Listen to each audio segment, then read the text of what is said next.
Hello everyone, let's go ahead and take a look at the mean value theorem for integrals. Now the mean value theorem for integrals states if f is continuous on the closed interval a to b, then there exists a c. C is an element of the closed interval a to b such that the definite integral from a to b of f of x d of x is going to be equal to b minus a times by f of c. Now before we go ahead and talk a little bit more about this, let's go ahead and just make sure that everybody is very clear about an average or a mean, because of course this theorem is based upon an average. So what we do, in order to go ahead and calculate an average, in the discrete case, we add all the values and then we divide by the total number of values that we added. So let's go ahead and take a look at a situation from a graphical perspective. Say for example I have A, B, and C. A has a value of 1, B has a value of 3, C has a value of 2. Now if I was to go ahead and calculate the average, I would take 1 plus 3 plus 2, which is 6, and then I would go ahead and divide by the 3 by 3, because there's 3 numbers that we're adding, and you would come up with a value of 2. Now, how do you go about representing the average value? If I was to go ahead and draw that in green, this is what I would draw.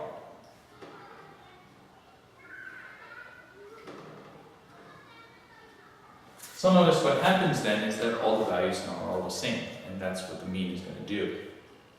So this is the discrete case. Let's take a look at the continuous case, because the continuous case, of course, is what the mean value theorem for integrals is all about. Now let's go ahead and say I have a closed interval again from a to b. This is the function here in black, and the function, of course, is continuous.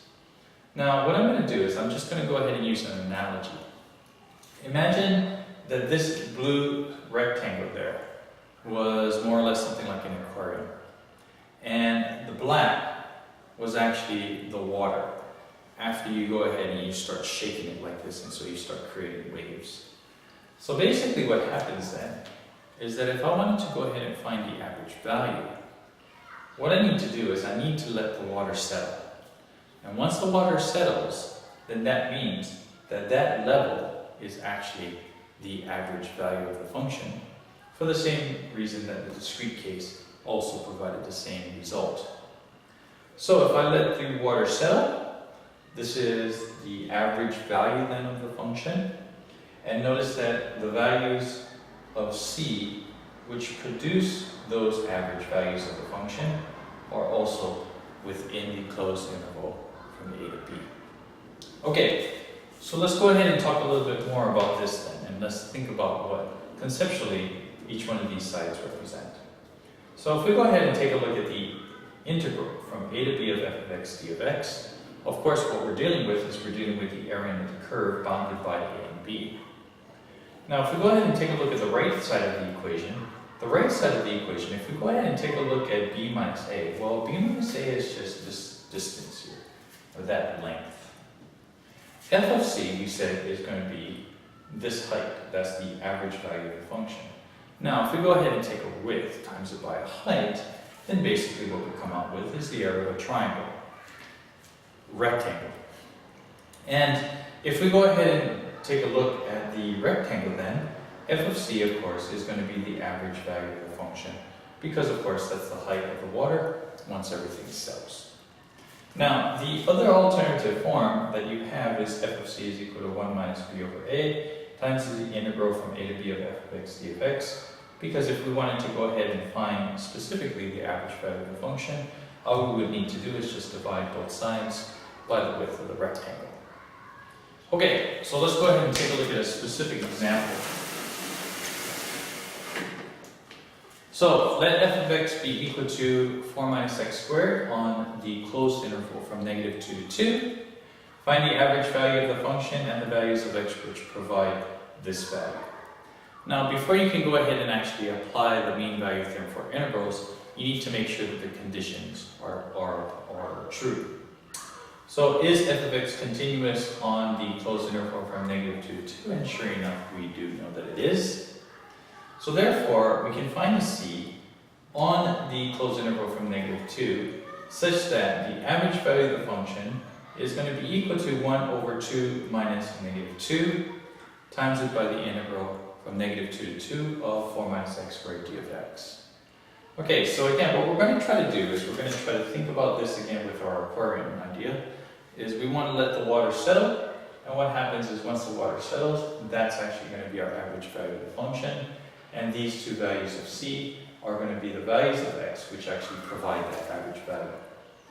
So now if I go ahead and just simplify here, I got 1 over 4 times it by, now I notice that there's symmetry about the y-axis, so just to make the integration simpler, I'm going to take the integral from 0 to 2 of 4 minus x squared d of x, and then I'm just going to multiply it by 2.